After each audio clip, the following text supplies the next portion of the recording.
Salve Maria a todos. A mulher, sua missão segundo a natureza e a graça. A formação feminina. A formação se assemelha ao processo de desenvolvimento de uma planta. Mas, como o crescimento e o desenvolvimento orgânico não se processam apenas de dentro para fora, exigindo também a cooperação de condições externas, como clima, solo, etc., assim atuam também na formação da alma fatores externos ao lado dos internos. Vimos que a alma só consegue desenvolver-se pelo acionamento de suas forças, e as forças só conseguem operar quando dispõe de um material este que deve combinar com elas. Assim, os sentidos operam com as impressões que recebem e processam, a razão com os pensamentos, a vontade pelas potências que lhes são características, o ânimo pela variedade de emoções, disposições e posicionamentos. Para tudo isso, são necessárias determinadas motivações que ponham as forças em ação. Para certos movimentos, basta um mero contato com o mundo exterior, com as coisas e pessoas do ambiente. Neste sentido, existem influências espontâneas do ambiente que agem sobre a formação da alma. Outras ações, sobretudo as das forças superiores, requerem orientação e direção. É esse o lugar do trabalho de formação, para instrução e educação consciente e livre, eventualmente de acordo com um plano. Sua tarefa consiste essencialmente na obtenção das matérias de formação necessárias à alma para acionar suas forças, das tarefas do intelecto e à vontade. Colocar o ânimo em contato com aquilo que é capaz de motivá-lo e de preencher a alma internamente. Este é o mundo dos valores. O bem, o belo, o nobre, o sagrado, os valores específicos próprios de cada alma como tal e de sua qualidade individual. O conhecer e o querer são atos livres e também a entrega aos movimentos inicialmente espontâneos do ânimo ou da sua recusa estão ligadas à liberdade. Desta maneira, o ser humano consciente de sua liberdade não fica entregue às forças formadoras externas como se fosse uma matéria passiva, pois ele é capaz de abandonar-se a elas ou de recusá-las. Ele pode procurar as chances de formação ou pode evitá-las.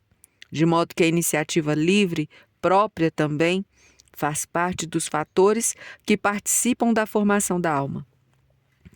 Todos os fatores de formação que vêm de fora, tanto os que atuam espontaneamente quanto os planejados e também todo tipo de autoformação livre, dependem daquele primeiro fator que é a aptidão. Nada conseguem com o ser humano que já não esteja nele por natureza. Todo o trabalho de formação humano só pode trazer o material e oferecê-lo convenientemente preparado. Só pode ir à frente e mostrar como se faz para estimular a própria atividade, mas ele não pode obrigar a aceitação e imitação. A natureza restringe o trabalho de formação próprio à natureza e à liberdade do formando, limitam o trabalho de formação alheio. Mas existe um formador para o qual não há esses limites. Deus, que deu a natureza, pode também alterá-la, de modo que a faça afastar-se do seu curso de desenvolvimento natural, assim como pode interferir com milagres no curso natural dos processos da natureza. Ele pode fazer com que a vontade se disponha interiormente a optar por aquilo que lhe é proposto, mesmo que pelo dom da liberdade tenha excluído uma regulamentação mecanicamente obrigatória da vontade humana.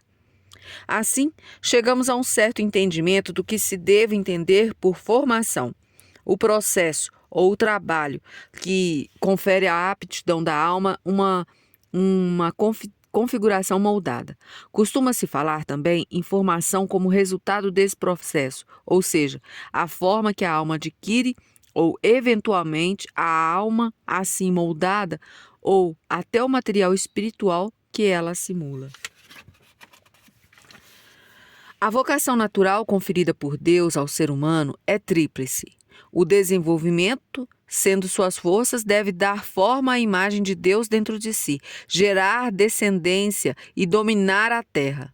Acrescenta-se a essa vocação o objetivo sobrenatural da contemplação de Deus, que é prometida como prêmio de uma vida de fé e de adesão ao Salvador. As vocações natural e sobrenatural são comuns ao homem e à mulher, mas dentro da vocação comum existe uma diferenciação das funções de acordo com a natureza diversa dos sexos. A vocação primária do homem é o domínio sobre a terra. Nessa função, a mulher foi colocada ao seu lado como ajudante. A função primária da mulher é a geração e a educação dos filhos. Nessa função, ela recebeu o marido como seu protetor. Consequentemente, encontramos também os mesmos dons em ambos os sexos, mas em medidas e proporções diferentes. No homem, destacam-se os dons necessários à luta e à conquista, a força corporal para a apropriação externa e o intelecto para o conhecimento racional do mundo, força de vontade e de ação para a realização criadora. Na mulher, as capacidades necessárias a quem cuida, vigilante do vir a ser e do crescimento e promove seu desenvolvimento. Por isso, o dom de viver em ligação estreita com o corpo e de juntar forças na paz e na tranquilidade, mas de suportar também a dor, de saber renunciar e adaptar-se. Na alma, a ênfase se dirige ao concreto, ao individual, ao pessoal, o talento de captar a particularidade de cada um e de adaptar-se a ela, o desejo de ajudar no seu desenvolvimento. Sua adaptabilidade inclui a disponibilização dos meios e dos mesmos recursos concedidos como dons ao homem e a possibilidade de realizar o mesmo trabalho como ele, seja junto com ele, seja ao seu lado. Nos testemunhos do Antigo Testamento, que se pressupõem à natureza caída, o casamento e a maternidade são apresentados como uma certa exclusividade, como vocação da mulher, e também como meio para alcançar seu objetivo sobrenatural, gerar filhos e educá-los na fé no futuro redentor, para ver um dia a salvação, juntamente com eles. O Novo Testamento coloca paralelamente o ideal da virgindade em lugar da união matrimonial. A ligação estreitíssima com Jesus, o desenvolvimento de todas as forças no serviço dele e maternidade espiritual, isto é, a conquista e formação de almas para o reino de Deus. Não se deve entender essa divisão das vocações como se o objetivo fosse apenas natural num caso e apenas sobrenatural no outro. A mulher que, como esposa e mãe, realiza sua vocação natural, tem também sua função no reino de Deus. Primeiramente, sua reprodução externa, mas também a atuação em prol da salvação das almas. Só que, precipitadamente, no âmbito familiar. Por outro lado, existe também a vida dedicada totalmente a Deus, o desenvolvimento das forças naturais. Só que essas devem ser dirigidas agora exclusivamente às tarefas do reino de Deus e, com isso, a um círculo maior de pessoas.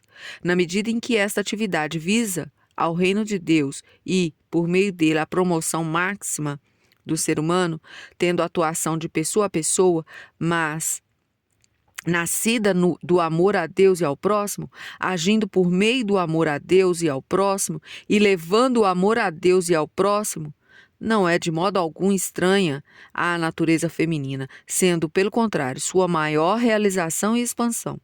O objetivo duplo da formação feminina cristã consiste, portanto, em tornar a mulher capaz de cumprir seus deveres em sentido natural e sobrenatural, como esposa e mãe, ou de dedicar todas as suas forças ao reino de Deus na virgindade consagrada a Deus. Não se pretende estabelecer com isso a alternativa de casamento ou vida religiosa. Tudo indica que o nosso tempo precisa, ao lado dos conventos, que certamente não estão ultrapassados, de pessoas que levem no mundo uma vida consagrada a Deus. Vou repetir essa frase. Tudo indica que o nosso tempo precisa, ao lado dos conventos que certamente não estão ultrapassados, o nosso mundo precisa também de pessoas que levem no mundo uma vida consagrada a Deus.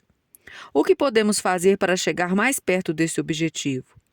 De modo com que o que foi dito acima sobre a natureza da alma feminina, existe dentro dela um direcionamento original ao objetivo, mas na natureza caída existem, ao mesmo tempo, impulsos que agem contra o objetivo.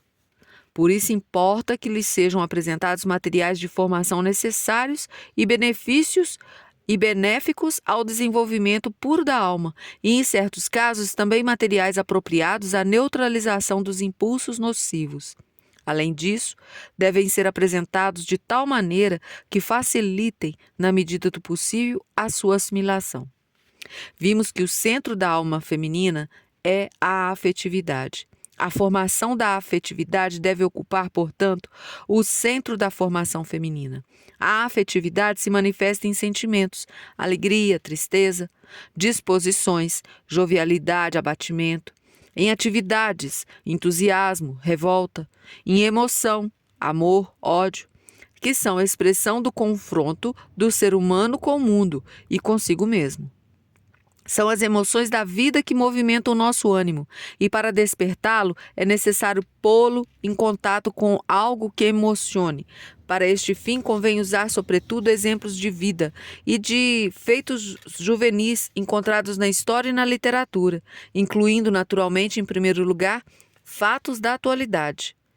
Deve-se recorrer ao belo em todos os seus gêneros e às demais categorias estéticas. Deve-se usar a verdade, que instiga o espírito humano sem descanso. Inclui-se também tudo aquilo que, procedente de um ou outro mundo, interfere com sua força misteriosa e com sua atração nesta nossa vida.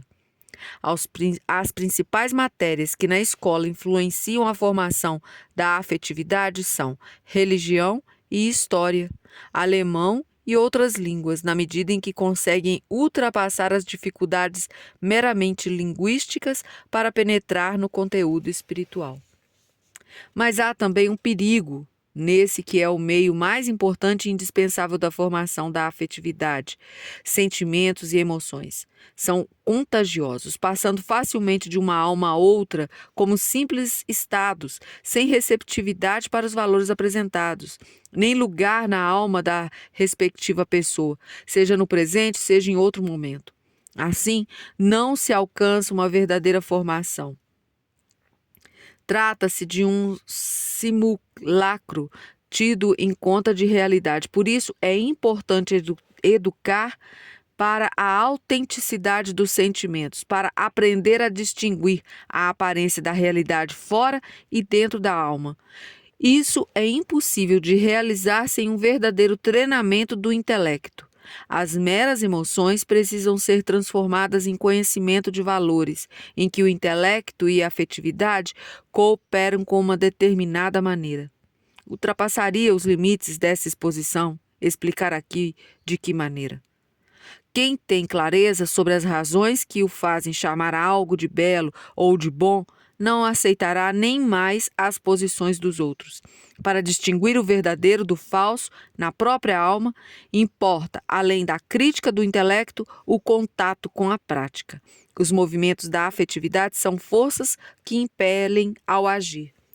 Quem gosta realmente da arte sacrifica de bom grado sua comodidade para usufruí-la.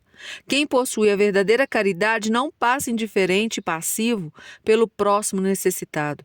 Quando não se vêem atos apropriados, deve-se desconfiar de que atrás das grandes palavras não exista nada ou nada mais que excessos de fantasia ou sentimentalismo hipócrita. A educação feminina de décadas passadas, partindo da noção correta da natureza feminina, passou a dar atenção central às matérias de formação da emotividade. Esqueceu-se, no entanto, de cuidar igualmente e em medida suficiente de sua complementação indispensável pelo treinamento e pela formação do intelecto.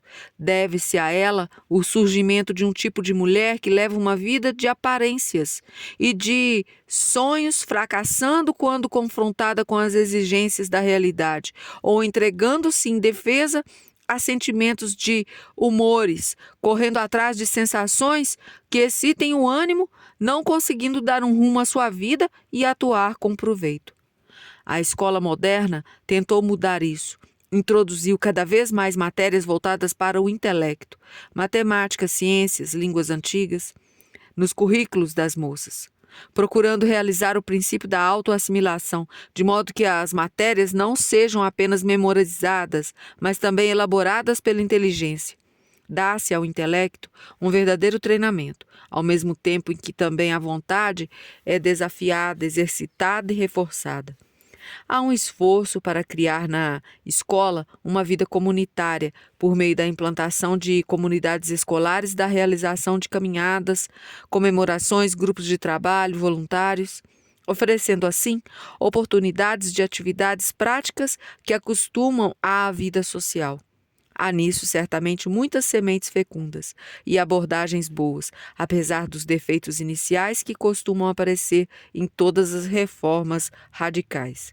O grande risco está em deixar de lado a natureza feminina e a formação que ela exige, orientando-se demasiadamente no modelo das instituições de formação masculina. Este risco é provocado pelas exigências da vida prática.